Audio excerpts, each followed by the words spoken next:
Baik pemirsa TVR Parlemen dimanapun Anda berada, saat ini saya tengah berada di dalam ruang rapat Komisi 11 DPR RI. Seperti yang kita ketahui bersama bahwa Komisi 11 saat ini setengah menggodok dari revisi Undang-Undang Nomor 4 Tahun 2023 terkait dengan pengembangan dan penguatan sistem keuangan, di mana memang merupakan penyesuaian dari keputusan MK sebelumnya.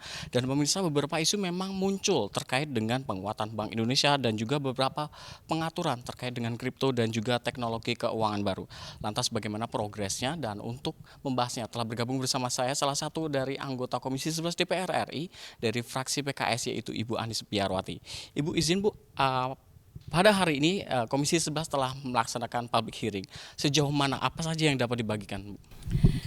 Iya, alhamdulillah pada hari ini konteksnya adalah meaningful participation ya. Jadi bagian dari pembahasan tentang amandemen atau tentang perubahan Undang-Undang P2SK adalah yang terpenting adalah bagaimana menjaring masukan-masukan dari publik ya. Masukan publik itu bisa dari asosiasi, bisa dari industri, dan juga tentu penting juga dari para akademisi. Dan masukan dari akademisi hari ini kita jaring dari berbagai universitas, dari Universitas Indonesia, Universitas Gajah Mada, dari UNS ya, juga dari industri. Yang intinya adalah kita akan menjaring dan mendapatkan masukan-masukan, kita dengarkan dalam bentuk RDPU apa yang menjadi pandangan mereka, para akademisi ini, untuk agar undang-undang ini bisa menjadi semakin baik dan tentu bisa memperkuat sistem keuangan di Indonesia, begitu ya.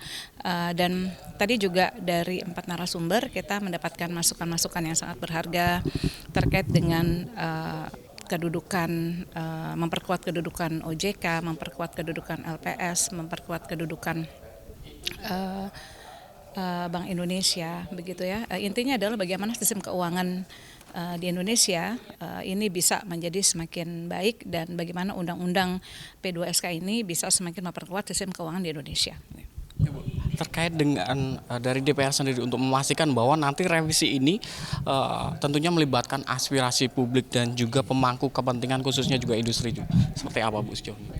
Iya, untuk bisa memperkuat itu tentu masukan harus banyak ya, karena itulah pada masa sidang ini kita menjaring atau mengadakan RDPU dari berbagai macam asosiasi ya. Jadi asosiasi fintech itu juga dilibatkan. Kalau tadi sebut kripto, tentu juga masukan-masukan dari berbagai pihak juga penting ya.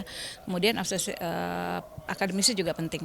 Dan ini memang rangkaian-rangkaian meaningful participation ini, rangkaian-rangkaian RDPU ini terus akan diadakan sebanyak mungkin masukan. Makin banyak masukan tentu akan semakin baik, sehingga ketika membahas itu banyak pandangan-pandangan yang akan menjadi bahan kita untuk dapat menjadi bekalan dalam membahas undang-undang. Ya. Siap. Terima kasih banyak, Ibu. Selamat bertugas kembali, Bu. Ya. Baik pemirsa, demikianlah wawancara saya dengan salah satu anggota Komisi 11 DPR RI, yaitu Ibu Anies Biarwati, terkait dengan wacana atau masih menggodoknya dari RUU PP2SK, P2SK maksud kami. Dan terima kasih atas perhatian Anda, dan saya kembalikan ke rekan saya di studio.